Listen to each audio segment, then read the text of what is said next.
예, 모두 평안하시죠? 아멘.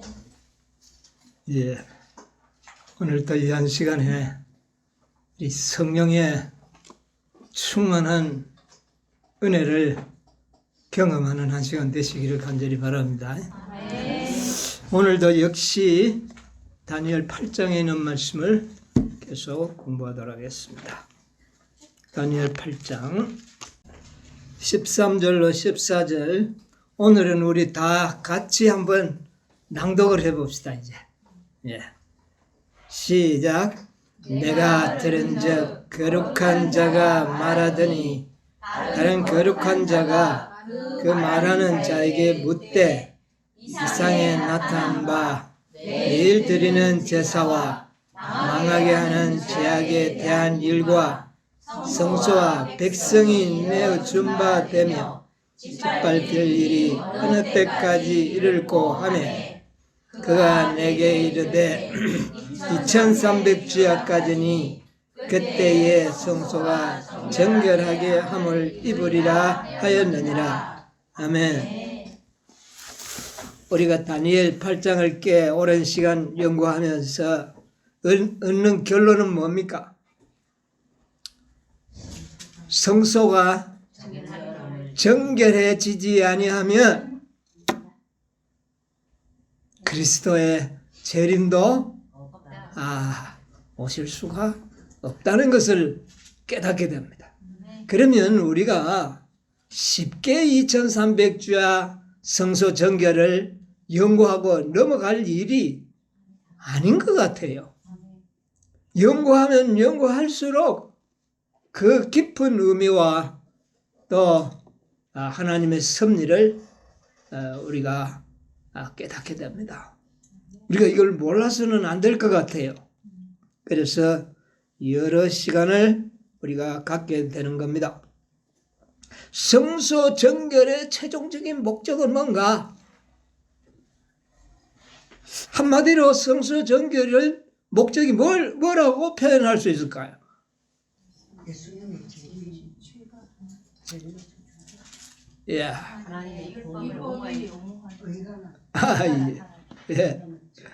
예. 성소 정결의 그 가장 핵심적인 목적은 다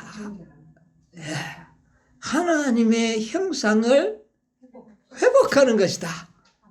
성소 정결은 하나님의 형상을 회복하는 것이다. 결국은 그겁니다. 그렇지 않습니까? 성소 회복은 하나님의 형상을 회복합니다. 창세기 1장 28절에 보면 우리 인간을 창조하실 때 하나님께서 어떻게 창조하셨습니까? 하나님이 가라사대 우리의 형상을 따라 우리의 모양대로 우리가 사람을 만들고 하나님이 자기 형상 곧 하나님의 형상대로 사람을 창조하시되 남자와 여자를 창조하시고 하나님은 분명히 우리 인간을 당신의 형상으로 만들었다는 사실을 아주 여기에 분명하게 기록해 놓았습니다. 그런데 오늘날 우리 인간들에게 하나님의 형상이 있습니까? 그러면 성소 정결 사업은 바로 이것을 하나님의 형상을 회복하기 위한 사업을 갖다가 성소의 정결 사업이라 그렇게 표현하는 겁니다. 이게 성소 정결 사업. 우리 인간들은 오히려 범죄함으로 인해서 하나님의 형상은 어떻게 돼버리고 훼손보다 더한 것 같아요. 하나님의 형상이 없어져 버렸어. 화이트석에 있는 말씀을 여러분에게 한마디 읽어드리겠습니다. 에베소 6장 12절의 주석인데요.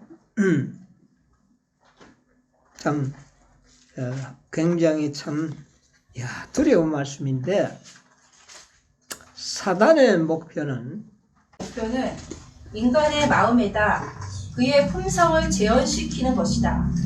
사람이 창조되자마자 곧 사단은 인간에게서 하나님의 형상을 말살시키기로 결심하였다. 그리고 하나님의 도장이 찍혀야 하는 곳에 그의 인을 찍기로 결심했다. 이 사단이 어떤 결심과 어떤 목적으로 사업을 하는지 우리가 좀 알아야 되겠습니다. 여기 보니까 인간의 마음에 누구의 품성을요?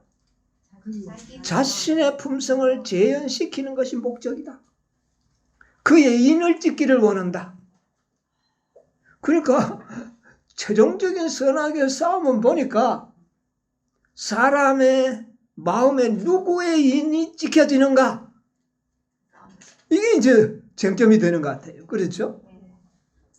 그래서 하나님께서는 14만 4천인들에게 살아계신 하나님의 인을 찍고 나머지는 다 누구의 인이 찍힌다? 짐승예표 사단의 인이 다 찍힐 것이다. 사단의 인이 찍혔다는 말은 사단의 품성이 그들에게 뭐 된다? 재현됐다. 자, 나중에는 하나님의 품성과 사단의 품성이 재현되어서 드러나서 온 우주 세계가 보고 모든 인간들도 볼 수 있도록 만드는 것이 하나님의 구속의 구상인 것 같아요. 그래서 이 사단은 자신의 품성을 우리에게 재현시키기 위해서는 먼저 하나님의 품성을 뭐 해버려야 됩니까? 말살시켜야죠. 말살시켜. 제거하려고. 예. 그래서 우리 마음에 재현시킨다는데 마음이 어디 있나요? 우리 이마라고 말하잖아요. 전도협에 이마. 그러니까 하나님의 이름과 어린 양의 이름을 어디 새긴다 그랬어요? 그거는 어디에 새긴다는 말? 우리 인간의 마음에 새긴다. 그러니까 하나님의 형상을 다시 한번 인간의 마음에 새기겠다. 이것이 하나님의 계획이라는 것이고 사단의 계획은 자신의 인을 인간의 마음에 새긴다. 이것이 사단의 계획이라는 걸 알게 됩니다. 자, 성소 정결 사업의 그러므로 성소 정결 사업이 목적은 뭐를 하는데 목적을 두고 있다? 하나님의 형상을 회복하는 일에 목적을 두고 있다. 종교개혁 운동도 결국은 어떻다? 하나님의 형상을 회복시키기 위한 일환이요 단계적 싸움이다. 개혁 싸움이다. 그렇죠? 네. 참 이 개혁자들이 전하는 모든 기별은 종교개혁자들이 전하는 기별이 있잖아요. 그 기별을 받아들일 때마다 인간의 품성은 어떻게 됩니까? 한 단계씩 성화되어 나가죠.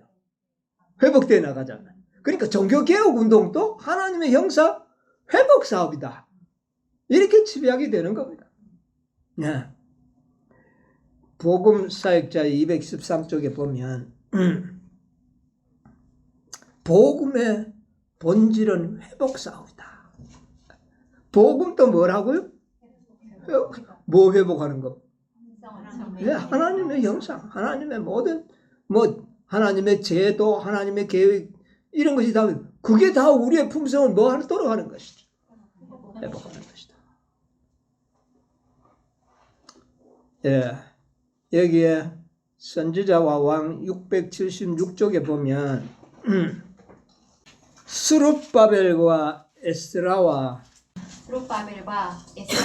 느헤미야의 지도하에 돌아온 방랑자들이 수행한 복구 사업과 개혁 사업은 이 세상 역사의 마지막 시대에 이루어져야 할 영적 회복 사업을 묘사한다. 예.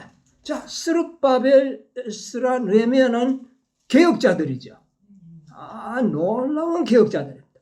그런데 이들의 사업은 세상 역사의 마지막 시대에 성취되어야 할 영적 사업의 뭐다? 회복 사업을 묘사한다. 그러니까 이 마지막 시대에 일어나는 모든 종교 개혁 운동이나 개혁 사업이 하나같이 다 회복 사업을 하기 위하여 하나님이 계획하셨고 추진하시고 이루어진 역사다. 우리가 이것을 분명하게 깨닫게 됩니다. 그래서 시대의 소망 311쪽에 보면 이런 말씀이 있죠. 그리스도인의 품성의 이상은 기억하십니까? 그리스도인의 품성의 이상은 그리스도와 같이 되는 것이다. 예. 인자께서 뭐 그만합시다. 막 확실한 문장이 나왔습니다. 그리스도의 품성의 이상은 그리스도와 같이 되는 거다. 그리스도만이 이 땅에 오셔서 하나님의 품성을 뭐 했습니까?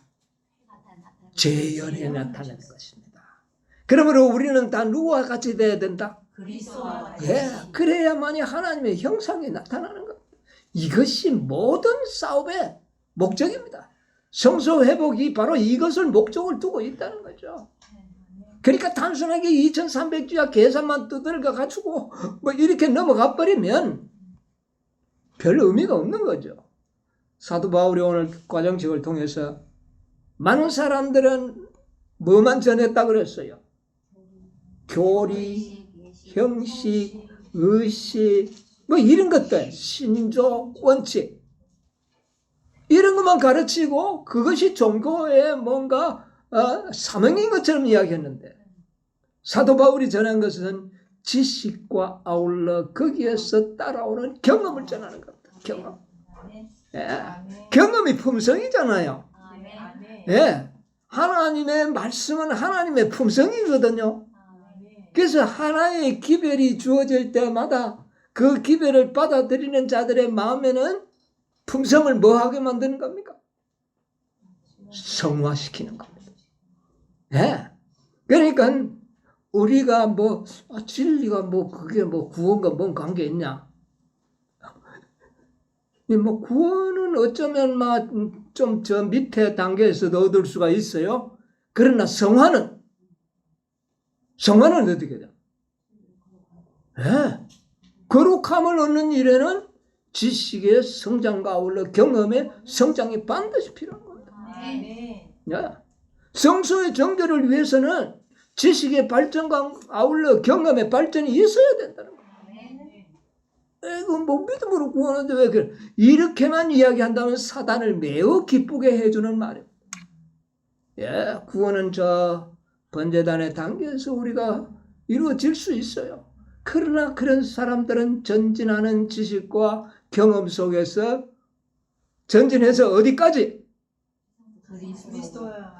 그리스도와 같은 이상에 도달하는 그것이 그렇게 되고자 하는 마음만 가진다고 되는 것이 아니라 그 지식을 따라가야 되는 거죠. 그것을 오늘 우리가 다니엘서를 통해서 지금 반복해서 우리가 지금 배우고 있는 겁니다. 그 필요성을 알아야 돼요. 그걸 잘 몰라요. 오늘날 이 세상은. 자, 14만 4천인들을 보니까 그 이마에 뭐가 써졌어요? 하나님의 이름과 어린 양의 이름. 그것은 그들의 하나님의 품성과 어린 양의 품성이 이마에 뭐 됐더라? 새겨졌더라. 재현됐더라 그랬거든요. 어떻게 그렇게 됐는가? 그렇게 될 수 있는 그 비법이 뭔가? 이거 우리가 알아야 되잖아요. 5절을 한번 볼까요? 이름이 쓴 것이 있도다. 14장 5절에 그 입에는 입에 거짓말이 없고 흠이 없더라. 이마에 이름을 쓴 자들은 그 입에 거짓이 없고 흠이 없더라. 품성이 완전하더라. 이게 어떻게 이렇게 이루어질 수 있는가? 이것을 우리가 성소 정결과 함께 연구되어야 하는 겁니다. 화이트석 계시록 14장 1절로 4절의 주석에 보면 이런 말씀이 있어요. 14장 1절로 4절 주석. 요한은 어린 양이 시온산에 섰고 요한은 어린 양이 시온산에 섰고 그와 함께 14만 4천인이 섰는데 그 이마에 그 아버지의 이름을 쓴 것을 보았다. 그들은 하늘의 인을 갖고 있었다. 하나님의 형상을 반사하였고 거룩하신 분의 빛과 영광이 충만하였다. 야, 이름이 써졌다는 말은 다시 말하면 하나님의 형상이 그 이마에 새겨졌다는 거예요. 그래서 하나님의 영광이 충만하더라. 예. 이게 바로 구속의 경륜의 참 열매로서의 모습을 그렇게 이야기합니다. 그럼 14만 4천은 어떻게 이렇게 변화됐는가? 어떻게 이렇게 변화됐는가? 많은 사람들이 14만 4천인에 들어가고 싶기는 한데 흠과 점이 없이 살아야 된다. 거의 겁이 나가지고 나는 허다한 물에 들어갈란다. 표준을 팍 낮춰서 허다한 물에 들어가려고 하는 사람들 참 많이 있어요. 뭐가 겁이 났어? 흠과 점이 없어야 된다 그러니까. 이건 나만 봐도 나는 그래 흠과 점이 있는데 이러다가는 허다한 물이도 못 들어가고 안 되겠다 싶으니까 아예 어떻게 합니까? 허다한 물이나 들어가자. 14만 4천 물이는 진짜 특별한 물인가 보다. 그렇게 이야기를 합니다. 우리도 그렇게 생각하면 안 되잖아요. 예, 그렇게 생각하면 우리도 실패하는 겁니다. 예. 그럼 우리는 어떻게 해서 14만 4천인들은 그들의 이마에 하나님의 형상이 재현되었는가? 그들이 노력해가지고 얻은 결과인가? 아니면 하나님의 특별한 섭리에 의하여 그렇게 된 것인가? 이거 우리가 알아야 되지 않겠어요? 예. 계시록 14장 4절을 한번 읽어보세요. 이 사람들은 여자로 더불어 더럽히지 아니하고 정절이 있는 자라. 어린 양이 어디로 인도하든지 따라가는 자며 사랑 가운데서 구속을 받아 처음 익은 열매로 하나님과 어린 양에게 속한 자들이니. 자, 여기 보니까 이 사람들은 그러니까 이 사람들이 누구였죠? 14만 4천인들은 여자로 더불어 이 계시록 14장에 나오는 여자는 음녀 바벨론을 이야기하지 않습니까? 그러니까 뭐 음녀 바벨론에게 더럽히지 아니한다. 그거는 뭐 가능할 것 같은데 그 다음에 문제는 뭐냐? 어린 양이 어디로 인도하든지 따라가는 자며. 예, 어린 양이 어디로 인도하든지 따라만 가면 14만 4천인의 특권을 얻을 수 있다는 겁니다. 하나님의 인도를 받는다. 여러분, 하나님의 인도를 받고 있습니까? 아멘. 무슨 인도를 받았어요? 천사의 인도. 전번에 내가 한번 잠깐 이야기하기는 한 적이 기억이 나는데 우리가 하나님의 어린 양의 인도를 다 우리가 받으려고 하지요. 그리스도인들은. 개인적인 인도가 있습니다. 개개인을 인도하시는 하나님의 어린 양의 인도하심이 있고 한 백성을 인도하는 인도하심이 있습니다.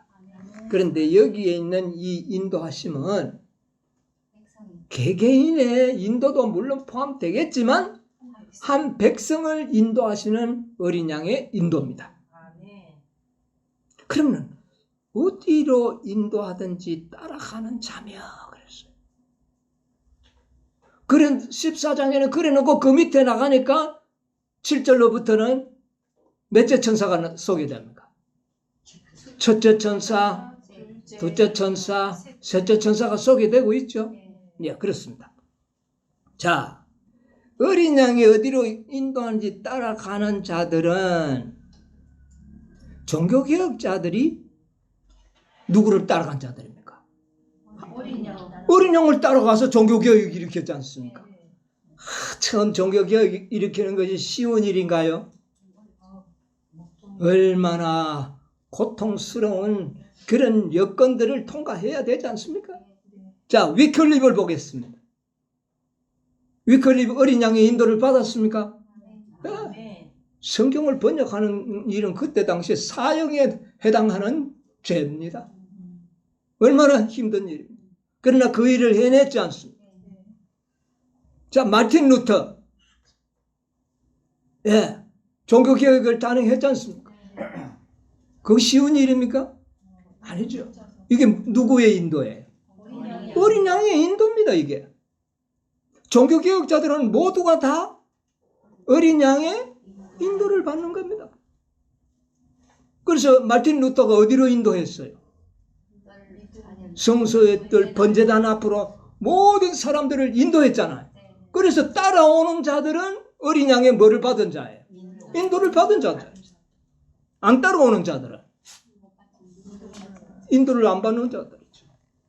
자, 선명하게 이제 뭔가 좀 그림이 나타나지 않습니까? 자, 웨슬리 형제가 나타나서 종교개혁을 일으켰습니다. 어린 양의 인도를 받은 게 확실합니까? 아멘. 어디로 인도했죠? 성소에 채석한 성결의 장소로 인도했습니다. 거기에 따라온 백성이 있습니까? 그들도 뭐를 받았어요? 어린 양의 인도를 받았어요. 자, 어린 양의 인도를 받는다는 말의 의미가 개인적은 아니지만, 개인적은 뭐 다른 일이 있을 수 있어요. 그러나 한 백성을 인도하는 일은 종교개혁을 떠나서는 해석할 수가 없다. 이 어린 양의 인도를 받는 겁니다. 자, 그 다음에 윌리엄 밀러. 개혁자잖아요. 어린 양의 인도를 받는 게 뭐 확실합니까? 예, 확실하죠.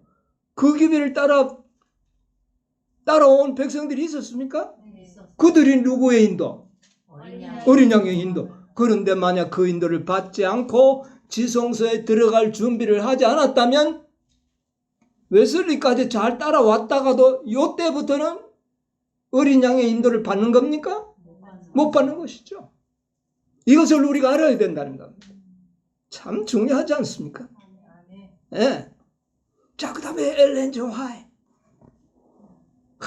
계시를 통해서 여러 가지 하나님의 섭리를 통하여 안식일의 빛을 보고 율법의 회복이 되고, 이건 누구의 인도입니까? 어린 양의 인도죠. 그 인도를 받은 백성들, 누구의 인도를 받는 겁니까? 어린 양의 인도를 받는 겁니다. 14만 4천인이 되려고 한다면 최소한도 어디까지는 인도를 받아야 돼요? 예. 번제단까지 인도받은 자 14만 4천인의 자격이 없는 겁니다. 성소의 첫째 칸까지도 14만 4천인과는 무관합니다. 어디까지요? 윌리엄 밀러까지도 안 됩니다. 반드시 누구까지? 엘렌 G. 화이트를 통하여 주어진 셋째 천사의 기별을 받아들인 자들 중에서 뭐가 탄생이 됩니까? 14만 4천. 바로 계시록 14장 4절은 그걸 의미하는 겁니다. 어린 양이 어디로 인도하든지 따라가는 자며, 최소한도 셋째 천사의 기별까지 어린 양의 인도를 받고 따라와야만이 14만 4천인의 자격이 주어진다. 그래서 셋째 천사의 기별을 통하여 인을 받은 자들이 있었나요, 없었나? 죽은 자 가운데도 있고 연로한 노인들에게도 있었지 않습니까? 네. 이게 어린 양의 인도를 받았기 때문에 그렇게 되는 것입니다. 네. 이 어린 양의 인도를 받으면 셋째 천사의 기별을 진정으로 믿음을 받아들인 자들에게는 그 마음에 하나님의 품성이 나타날까요, 안 나타날까요? 나타나죠. 첫째와 둘째에 아주 철저한 죄를 회복하고 회개하고 정결케 하고, 그러면서 하나님의 율법을 감사히 받아들이고 그것이 하나님의 살아계신 하나님의 인이라는 사실을 믿음으로 받아들이면 그게 인침이죠. 그게 인침이에요. 네? 네. 자, 그래서 그런 사람들은 증명이 되지 않았을 뿐이지만 하나님이 보실 때는 하나님의 품성이 재현된 사람들이다. 아멘. 여러분, 오늘날 또 하나님의 품성을 재현한 사람들이 있습니다. 우리가 모를 뿐이에요. 예수님이 하나님의 품성을 재현했지만 당대에 그에게서 이야 대단한 분이다고 외형적으로 볼 수가 있었나요? 없었어요. 하나도 볼 게 없었어요. 그러나 믿음의 눈으로 보는 자들은 그것을 깨닫게 되었죠. 오늘날도 마찬가지입니다. 자, 그래서 14만 4천인들은 어린 양이 셋째 천사의 기별까지 인도하실 때 그곳까지 따라온 자들 중에서 탄생될 수 있다는 것이 계시록 14장 4절의 증언이다. 좀 새롭게 우리가 이해를 하자고 말이에요. 14만 4천이 어느 날 또 그렇게 막 생기는 게 아닙니다. 어린 양이 인도하는 대로 와야 되는 거예요. 여러분, 품성은 내가 노력한다고 변화되는 게 아닙니다. 아무 데서나 하나님의 품성이 재현되는 게 아니에요. 어디까지 따라와야 돼요? 최소한도 셋째 천사까지 와야 품성이 재현돼. 안식일도 안 지키는데 하나님의 품성이 재현됩니까? 그거 안 되는 거예요. 예. 그래서 이 어린 양의 인도라는 말의 의미를 분명히 우리가 알 필요가 있다. 아멘. 그래서 지난 안식일에 우리가 성서 정결 사업과 재림이 지체되는 이유를 좀 생각을 했죠. 예. 왜 성서 정결 사업이 이렇게 지연되는가?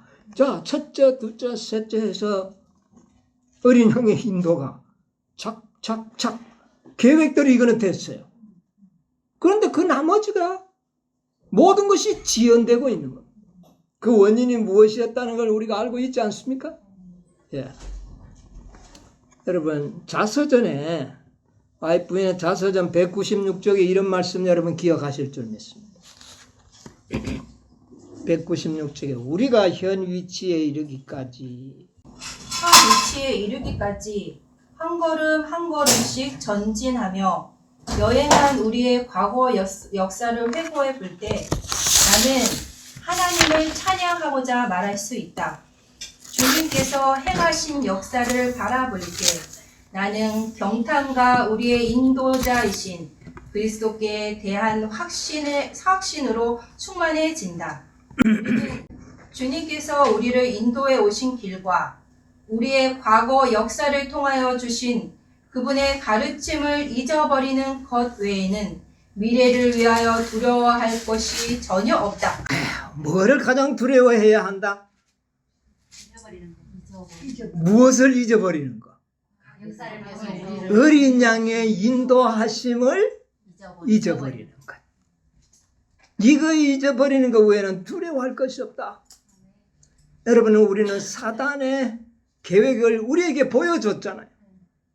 작은 뿔에 의하여 모든 진리가 짓밟히고 결국은 하나님의 율법이 훼손되고 이 모든 일이 작은 뿔에 의하여 자행되었다는 걸 우리 알고 있잖아요. 예, 이거 우리 분명히 기억해야 되는 것. 그런데 그 모든 것이 종교 교육자들과 하나님의 섭리와 어린 양의 인도하심으로 다 하나하나 어떻게 됐습니까? 회복되었어요. 몇째 천사까지? 셋째 천사까지. 그러면 누가 오셔야 합니까? 예수님이 오셔야 하는 겁니다. 그런데 왜 오시지 않는가? 저는 셋째 천사의 기별을 받아들인 많은 사람들이 인도해 오신 하나님의 뭐를요? 인도해 오신 그 길과 역사를 잃어버렸다는 겁니다. 잃어버렸기 때문에 그래요. 잊어버렸거나 잃어버렸기 때문에 성서 정결 사업이 시작은 되었는데 정확한 시간에 시작은 되었는데 맞춰지지는 않고 있고 지연되고 있다는 겁니다. 그 이유가 뭐냐? 잊어버렸다는 거예요. 뭐를 잊어버렸을까? 여러분 혹시 우리 뭐 잊어버린 거 없나요? 예, 오늘날 재림 성도들 잊어버린 게 무엇일까? 오늘날 재림 성도들이 잊어버린 게 뭘까요? 뭐 기억나는 거 없어요? 자, 제가 힌트에 말씀을 좀 드릴게요. 초기문집 256쪽. 초기문집 256쪽. 셋째 천사의 기별을 받아들인 자. 셋째 천사의 기별을 받아들인 자들 중 많은 사람들이 그 전에 전했던 두 천사의 기별을 체험하지 못하였다. 자, 셋째 천사의 기별을 받아들인 자. 재림 신자들 아닙니까? 그죠? 이들 중에 전에 전했던 두 천사의 기별을 뭐 하지 못했다? 체험하지 못하였다. 기별을 지식적으로 모르는 게 아니고 체험을 잃어버렸다는 겁니다. 첫째와 둘째 천사의 체험이 뭐였습니까? 정결한 심령. 이것을 간직하거나 지속시키는 일에 실패했거나 아니면 아예 경험이 안 된 채로 셋째 천사의 기별을 받아들여요. 그래서 셋째 천사의 수요는 많은데 경험을 가진 자는 어떻다? 적다. 이것이 지체되는 이유의 첫 번째 이유입니다.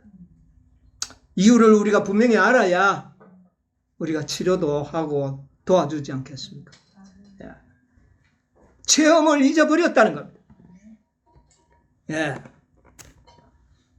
자, 그 다음에 두 번째는 그러면 뭘까? 두 번째 잊어버린 거. 셋째 천사의 기별을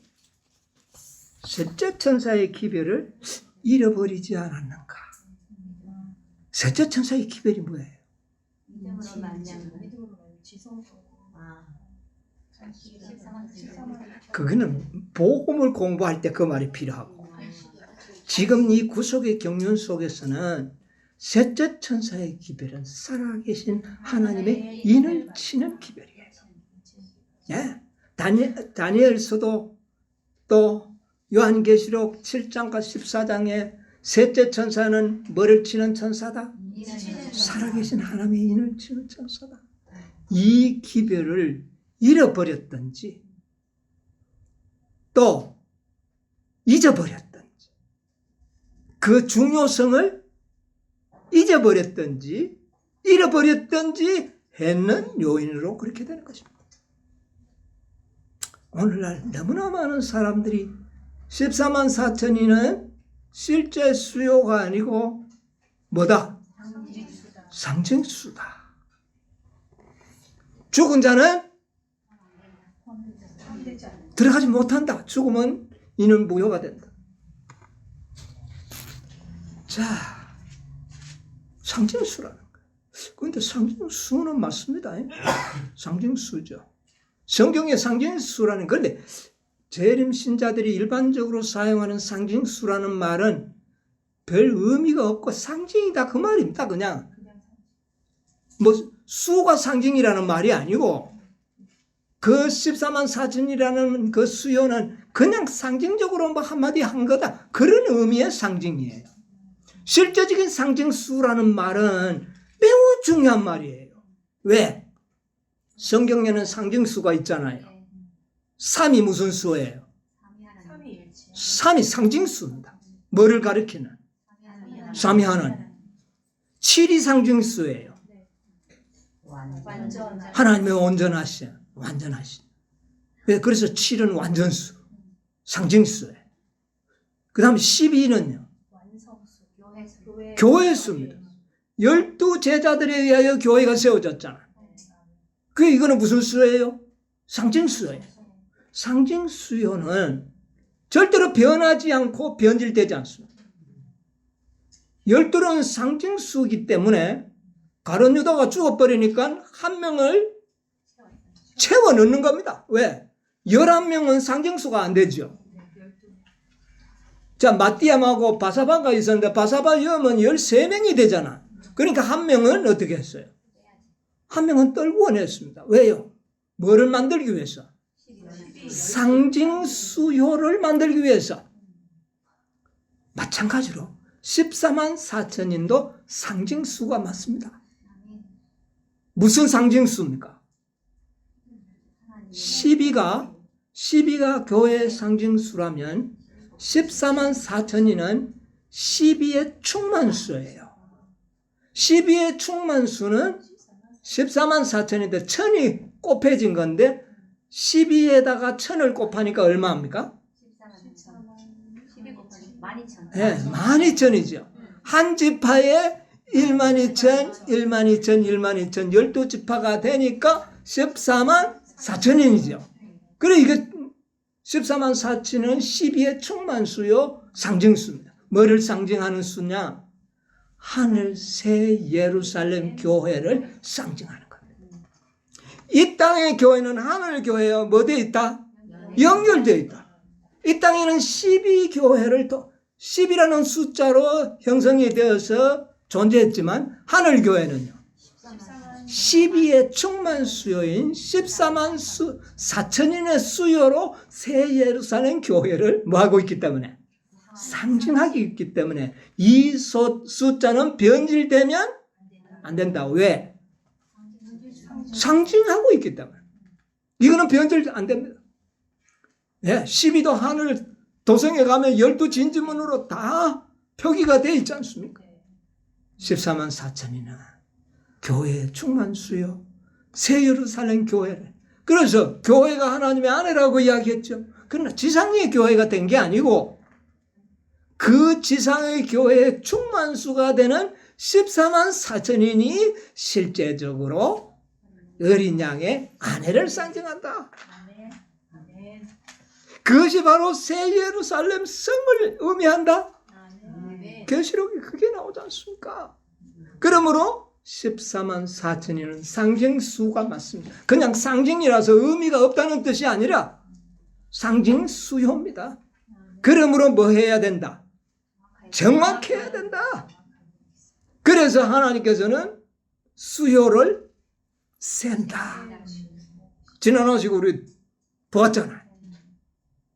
인치는 셋째 천사가 수요를 세워서 14만 4천인의 수요가 차니까 보고를 받은 예수님이 중보하던 향로를 던져버렸다.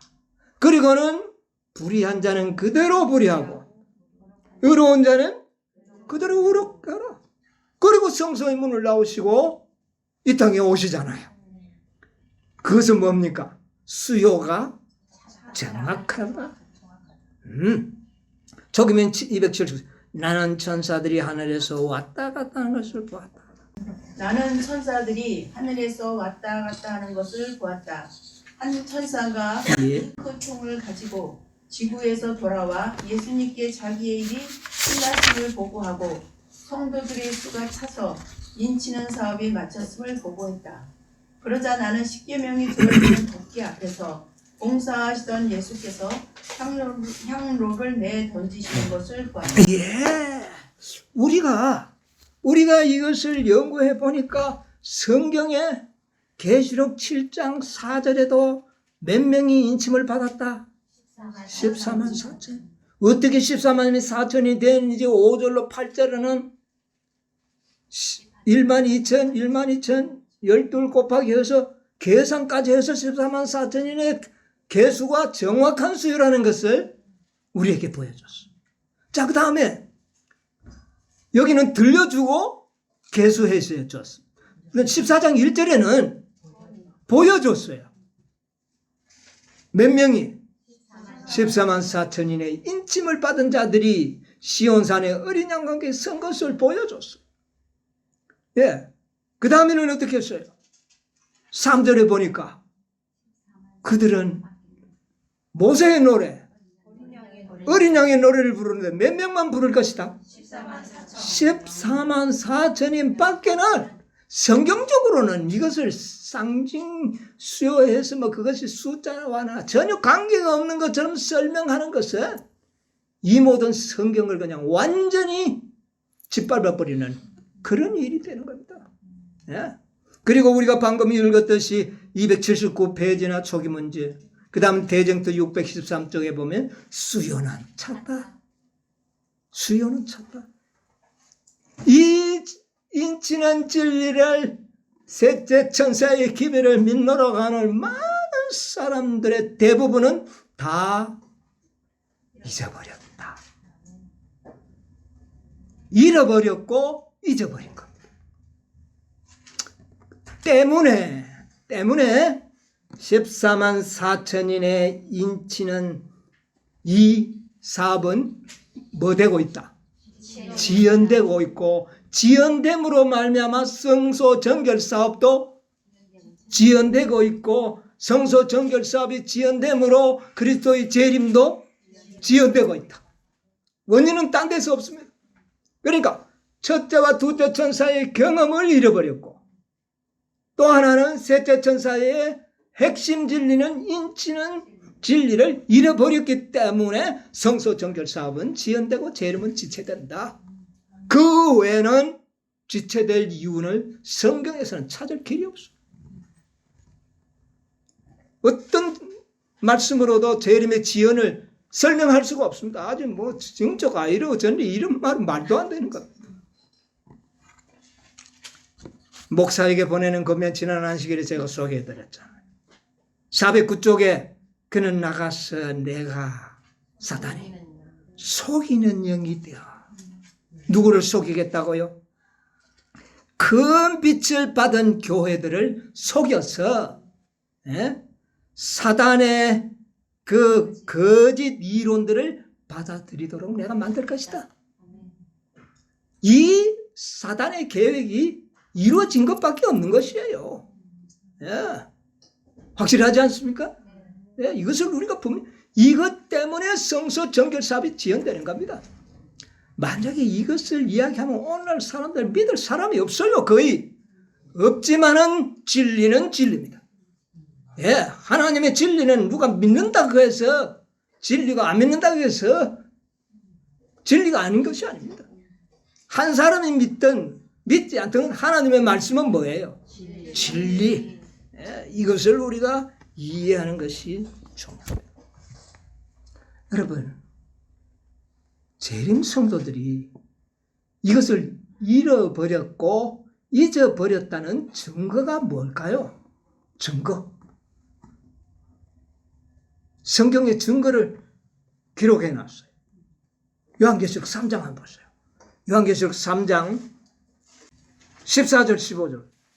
라오디게아 교회의 사자에게 편지하기를 아멘이시오 충성되고 참된 증인이시오 하나님의 창조의 근본이신 이가 가라사대 내가 내 행위를 아노니 내가 차지도 아니하고 더웁지도 아니하도다 내가 차든지 더웁든지 하기를 원하. 이게 뭡니까?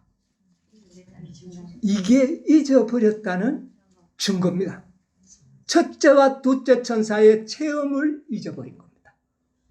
그러니까 뭐 돼버렸어요? 떴던 미증을 하게 된 것입니다. 확실하잖아요. 네.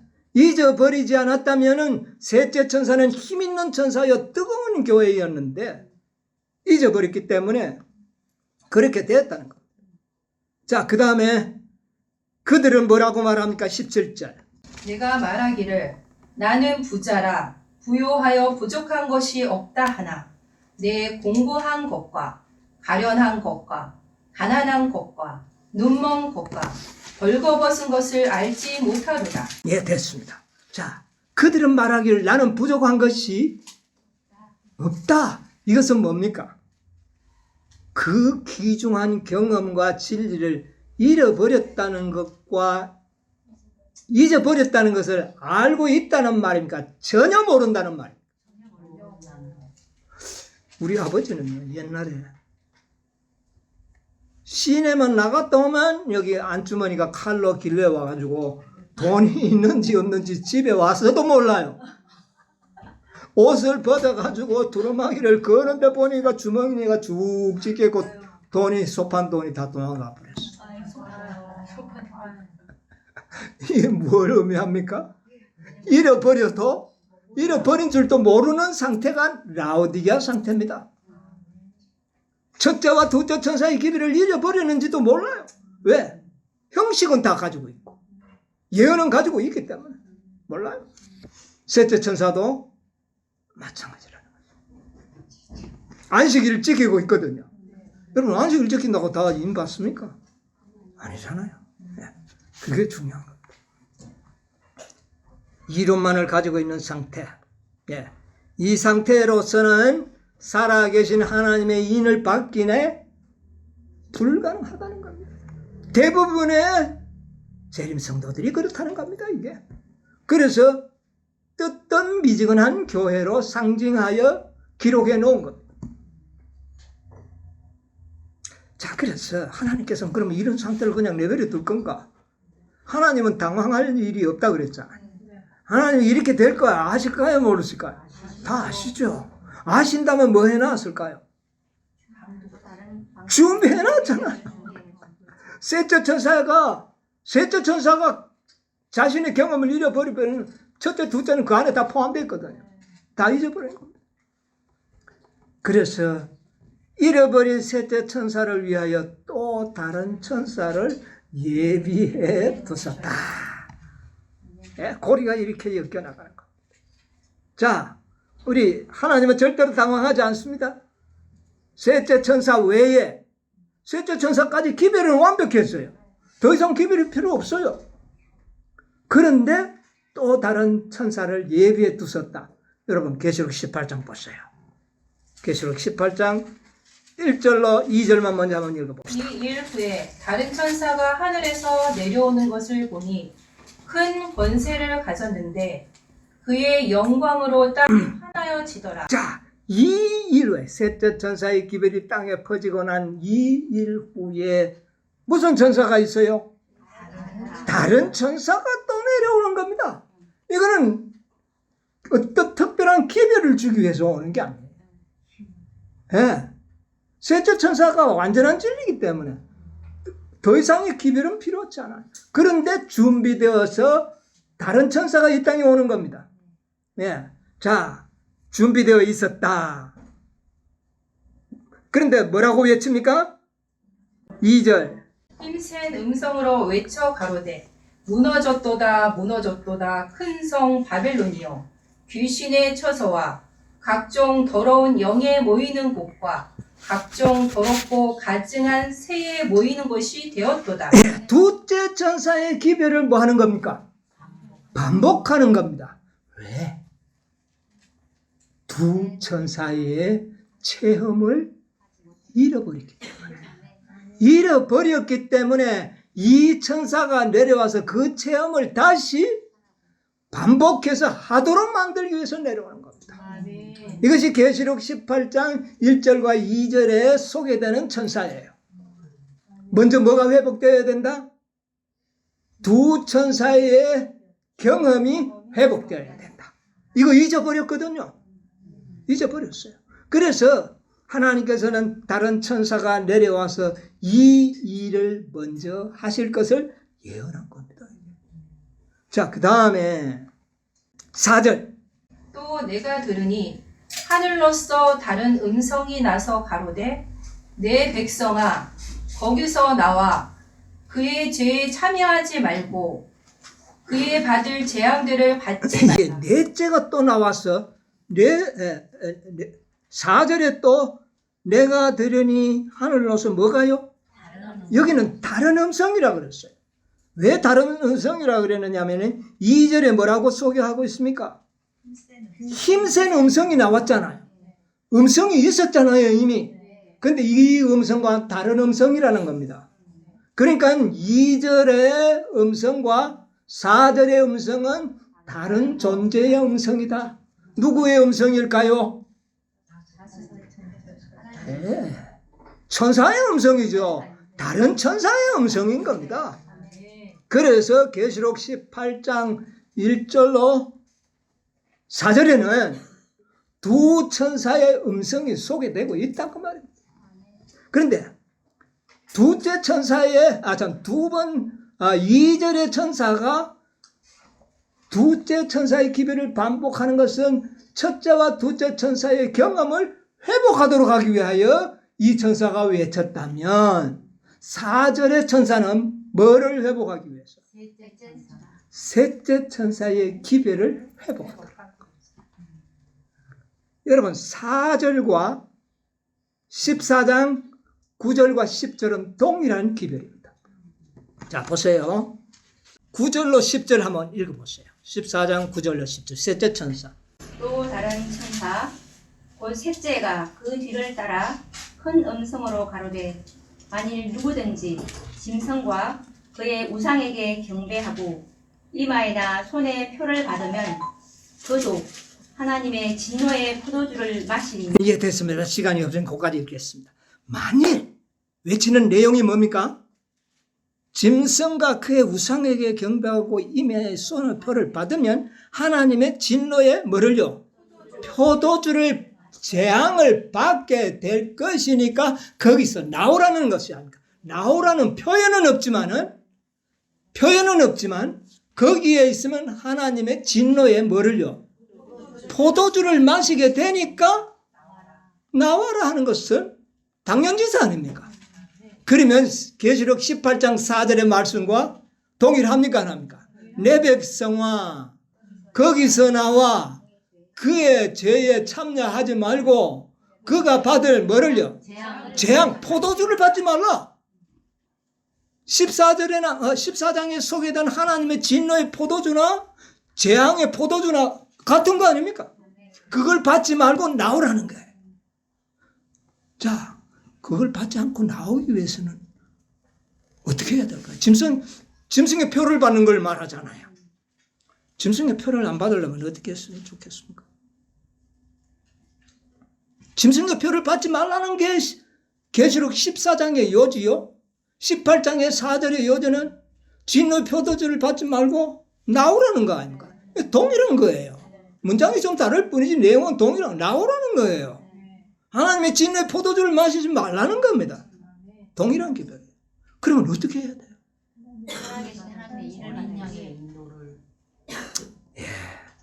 오늘날 우리는 이걸 기억해야 됩니다. 그래서 18장은 14장의 첫째, 둘째, 셋째 천사의 기별의 반복이라. 반복이다. 그 반복이라는 것을 이야기했어요. 대쟁터 603페이지에 보면 대쟁터 603페이지 2일 후에 다른 천사가 하늘에서 내려오는 것을 보니 큰 권세를 가졌는데 그의 영광으로 땅이 환하여지더라. 예, 이게 18장 천사 맞죠? 예, 그 다음에요.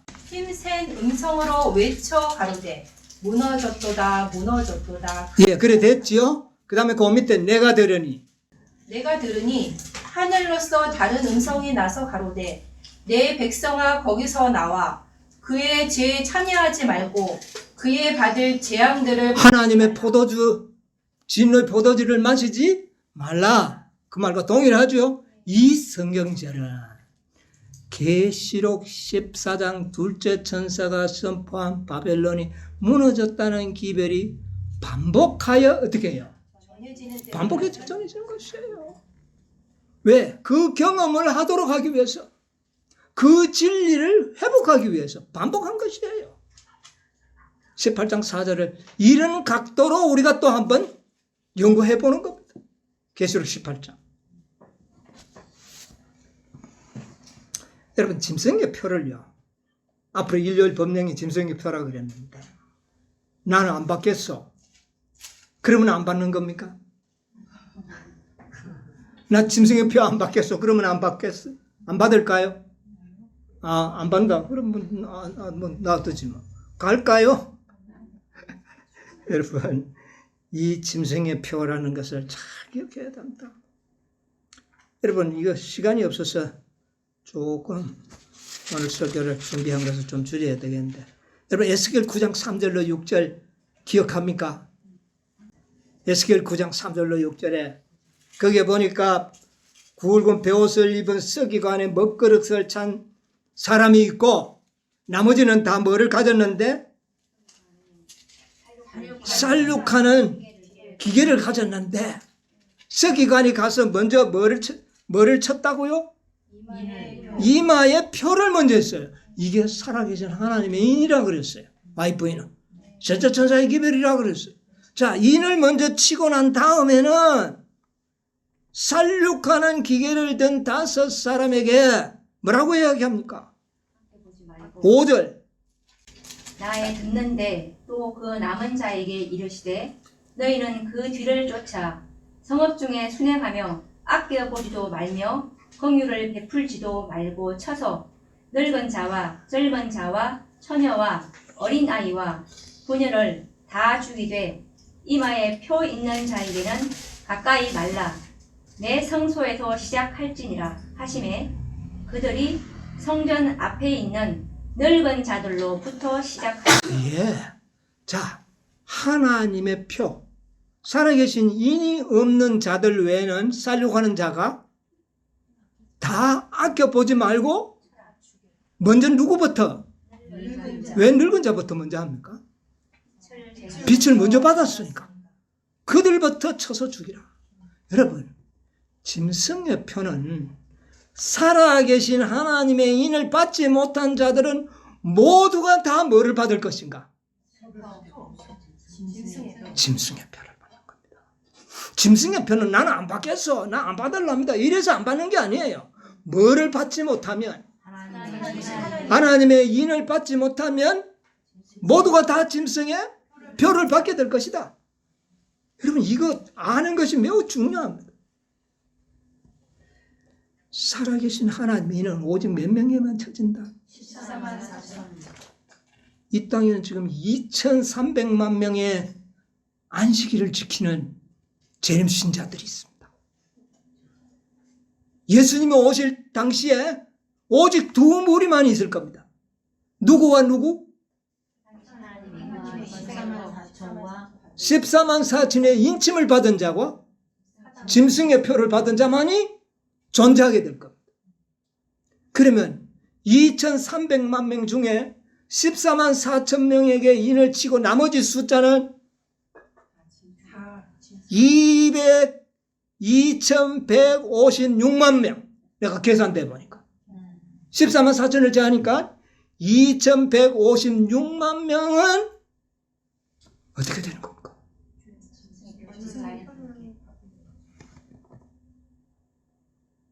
짐승의 표를 받게 된다는 겁니다. 이건 놀라운 일이 아닙니까? 저는 이거 생각하면 가슴이 아파요. 여러분 그렇지 않습니까?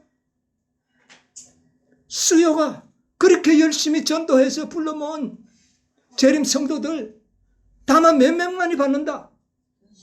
14만 4천만 인 받는다. 나머지는 다 짐승의 표를 받는다. 여러분 이거 너무나도 슬픈 일입니다. 이것을 모르고 있다는 데 더 문제가 있는 겁니다. 예? 모르고 있어요.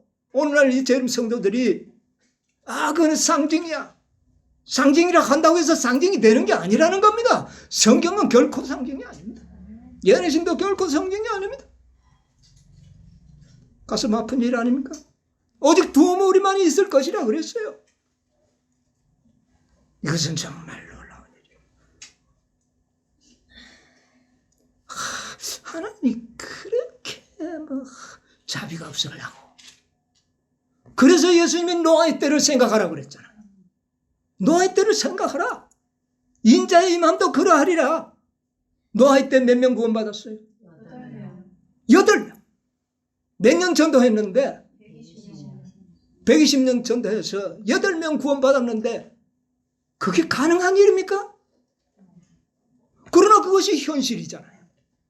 그게 현실이잖아요. 나머지는 다 죽었잖아요. 인자의 임할 때도 그러하리라. 120년 전인데 지금은 몇 년째 지금 전하고 있어요? 190년, 191년째 전하는 것 같아요. 그런데 몇 명? 14만 4천이니까 노아 때보다는 엄청나게 많은 숫자예요. 엄청나게 많은 숫자예요. 그렇게 숫자가 적은가? 여러분 숫자라는 것은 기준에 따라서 많은 사람들 예전에 큰 해친 때 많은 사람들이 구원받게 들어올 것이다.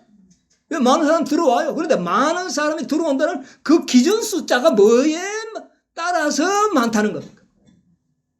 온 지구의 인구에 따라서 거기에 비례해서 많은 사람 같다면 진짜 수요가 많겠죠.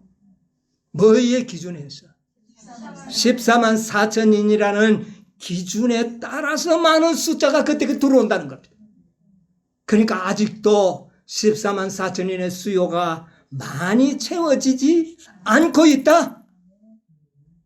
마지막 때 채워질 것을 이야기한 겁니다. 그것은 그 기준이 14만 4천인이라고 하는 그 수요에 기준하여 많은 숫자지. 그냥 기준도 없이 많은 사람 들어온다. 오늘 재림 성도들이 다 그렇게 알고 있어. 그래서 뭐 어마어마한 숫자가 들어 다 쏟고 있는 거죠. 너 새떼와 같으리라. 아브라함도 그랬어요. 아이고 하나님, 그 성이 얼마나 많은 사람이 살고 있는데 그걸 다 죽이실랍니까? 50명 있으면 하나님 봐주실랍니까? 그래, 50명 있으면 봐줄게. 45명 있으면 봐줄랍니까? 그래, 45명 있어도 내가 봐줄게. 나중에 몇 명? 10명? 그래, 10명만 있어도 내가 봐줄게.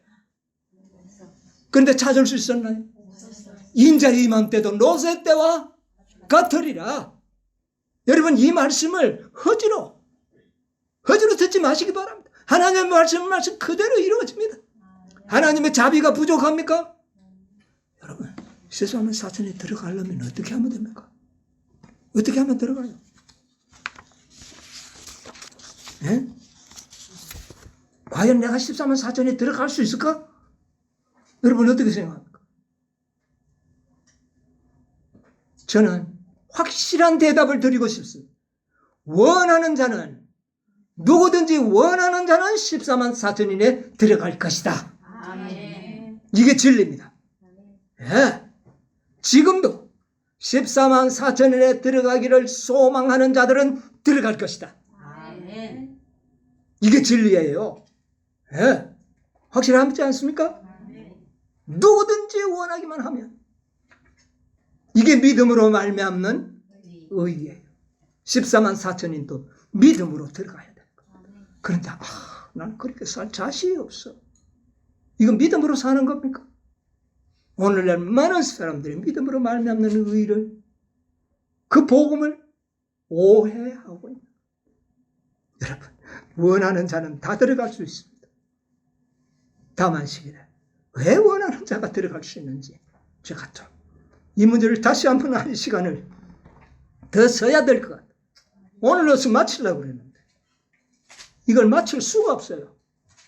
원하는 자는 들어갈 수 있는데 모두가 원하는 자들이 되시기 바랍니다. 그래서 그 수요야 채워지면 예수님께서 중보를 내일이라도 마친다니까요. 마치는 겁니다. 허다한 무리는 수요가 다 차 있어요. 허다한 무리는 이미 차가 있어요. 뭐만 차면? 14만 4천의 수요만 차면 끝나는 겁니다. 언제든지 수요만 차면 끝나는 겁니다. 이 진리를 우리가 분명히 깨달아야 되겠습니다. 다음 한 시기에 이 예비된 천사들, 셋째 천사 이외에 18장에 예비되었던 2절과 4절의 두 천사들에 의하여 14만 4천인의 수요는 채워질 것이다. 이 두 천사는 원하는 자는 모두 14만 4천인에 들어갈 수 있도록 도움을 주는 천사들이다. 이것을 우리가 영해야 되지 않겠습니까? 네. 아무쪼록 우리 모두가 다 14만 4천인에 들어가는 놀라운 영광을 누리시는 여러분과 제가 되기를 간절히 바라면서 오늘 말씀을 마치겠습니다.